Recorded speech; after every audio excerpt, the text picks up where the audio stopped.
In League of Legends, the meta is law follow it, or risk being labeled a troll. But then came Simon Baus Hofferberg, who didn't just break the rules, he rewrote them. Baus's playstyle looked like madness dying over and over, racking up a death count that would get anyone else reported. Yet behind the chaos was a method he manipulated the map, created pressure, and enabled his team to win elsewhere. While others obsessed over K/D/A, Baus played a different game, always 2 steps ahead. This is the story of how a Swedish solo queue player became a streaming superstar by defying convention. We'll explore his origins, the infamous Sion strategy, and how he challenged a decade-old game's core beliefs. Baus proved that success isn't about following the formula, it's about daring to be different.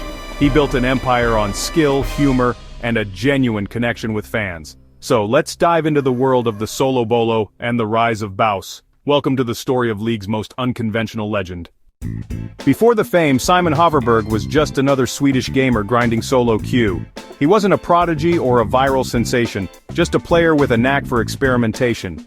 Even early on, he refused to copy the pros, always searching for his own angles. His first streams were small, raw, and unpredictable. Off-meta picks, bizarre builds, and a dry wit that set him apart. Viewers tuned in not just for gameplay, but to see what wild idea he'd try next. His authenticity shone through deadpan delivery, relatable frustration, and the now iconic solo bolo. He wasn't a distant esports god, he was one of us, just a lot weirder and better. This genuine connection built his first loyal community. They saw the genius behind the trolling, championed his style, and spread the word. In these humble beginnings, the legend of Baus quietly took root. The stage was set for a strategic revolution. The Bausen method was about to change everything. Baus's defining strategy, the infamous inting Sion. On paper it was trolling, die repeatedly as Sion push lanes and smash turrets. But Sion's passive let him keep hitting towers after death, turning every feed into progress. Enemies would overcommit to stopping him, freeing Baus's team to take objectives elsewhere. He traded his life for map pressure, not just kills. While others chased stats, Baus played for the win, forcing impossible choices on his opponents. Ignore him, lose your base. Chase him, lose the map. The inting Sion became his signature, forcing the community to rethink what good play meant. Suddenly, dying could be optimal if it led to victory. Baus's innovation was a paradigm shift. Success wasn't about K/D/A, but about impact. He made the League world question everything they thought they knew. One player's madness became a new kind of genius. The meta would never be the same. As Baus's strategies went viral, so did his stream. The Bausen broadcast became a must-watch for chaos comedy and high-level play. His calm, monotone commentary contrasted hilariously with the mayhem on screen. Inside jokes, custom emotes, and catchphrases like "it is what it is" united his viewers. Baus's authenticity, never forced, always himself, created a loyal, tight-knit fanbase. He laughed at his own deaths, interacted with chat, and made every stream feel like a club. His dry wit and stoic acceptance of chaos made him a unique streaming icon. Viewers weren't just watching a player, they were following a character in an ongoing saga. The Bausen broadcast became a movement proof that you could succeed by being different. In a world of copycats, Baus's originality built a community that thrived on intelligent absurdity. With fame came backlash, especially over inting Sion.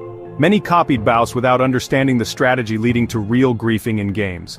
Riot Games struggled to distinguish genius from trolling, and automated bans often hit Baus himself. Critics, including pros, called his style toxic and unsustainable, blaming him for encouraging bad behavior. Yet Baus stayed unfazed. He let his results speak for themselves. To fans, he was a renegade hero; to detractors, a stubborn disruptor. Riot walked a fine line, ultimately defending innovation while warning against mindless imitation. The controversy only cemented Baus's status as one of League's most polarizing figures. Baus's influence exploded beyond Europe. His clips went viral worldwide. Players from Korea to Brazil tried his strategies, and Sion's pick rate soared. Baus's server tours, especially his climb in Korea, proved his style worked at the highest level.